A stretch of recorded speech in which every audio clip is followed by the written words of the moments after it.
Hello everyone, প্রত্যেককে welcome. আজ আমি কথা বলবো এনসিইআরটি নিয়ে।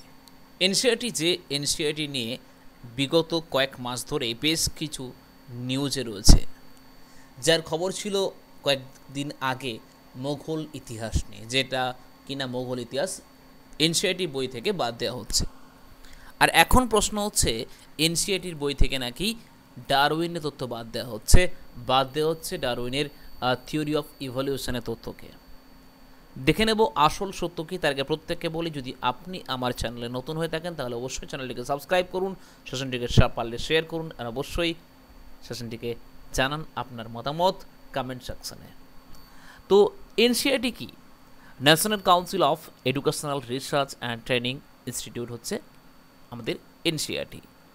এই এনসিইআরটি যে এনসিইআরটি কোভিড প্যান্ডামিক পর থেকে মোটামুটি সিলেবাসে অনেকটা চাপ কমাতে চাইছে এবং কমিয়ে চলেছে, যেটা ওভারলোডেড যেটা হচ্ছে বা যেটাকে বারবার রিপিট করা হচ্ছে সেরকম টপিকগুলোকে বাদ দেওয়া হচ্ছে এনসিইআরটির সিলেবাস থেকে বা বই থেকে।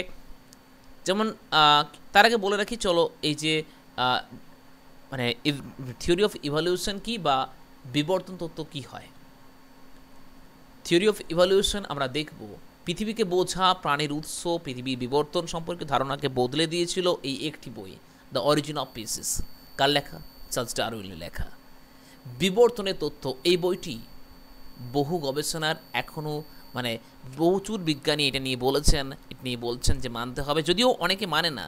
যদিও আমাদের প্রতিবেশী দেশ পাকিস্তান, টার্কি এরা কিন্তু এরাকে ভিত্তি দেয় না বা এটাকে গুরুত্ব দেয় না, বলে এটা চলবে না। সাধারণ মানুষের পূর্বপুরুষ থেকে আমরা কীভাবে এই এতদূর অবধি এলাম, বিবর্তনের যেটুকু আমাদের আইডিয়া, যেটুকু আমাদের ধারণা, সবটুকু কিন্তু বলতে পারি এই the origin of species Charles ডারউইনের লেখা বই থেকে আমরা পেয়েছি।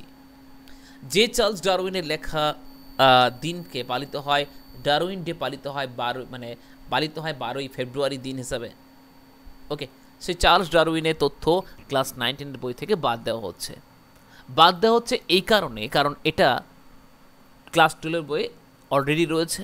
তাহলে বলা হচ্ছে যে একই জিনিসকে বারবার প্রতিটা ক্লাসে পড়ার কোনো মানে নেই, যে কারণে আগেও দেখেছি মোগল ইতিহাসে আমরা কিছু টপিক বাদ গেছে, এবং সেই কারণ হিসেবে এখানে এনসিইআরটি প্রকাশ করছে যে এই কারণে বাদ দিচ্ছি আমরা।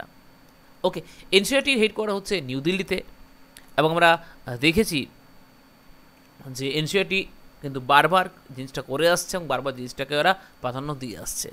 এই চার্লস ডারউইন, যিনি জন্মেছিলেন 1809 সালের ব্রিটিশ শহরে, জন্মগ্রহণ করেননি, এবং কম বয়স থেকে প্রকৃতির প্রতি আকৃষ্ট ছিলেন ডারউইন।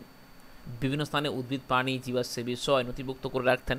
আমরা দেখেছি ল্যামার্কের তথ্যগুলো, দেখেছি ল্যামার্কের সেই উঁচু গলা জিরাফ, দেখেছি ল্যামার্কের সেই হাঁসের বা পায়ের যেন সেই এই চামড়াটা যেন জড়িত থাকে, এখানে সব দেখেছি। কারণ এটা আস্তে আস্তে করে এই যে জিনিসগুলো, এটাকে বলা হচ্ছে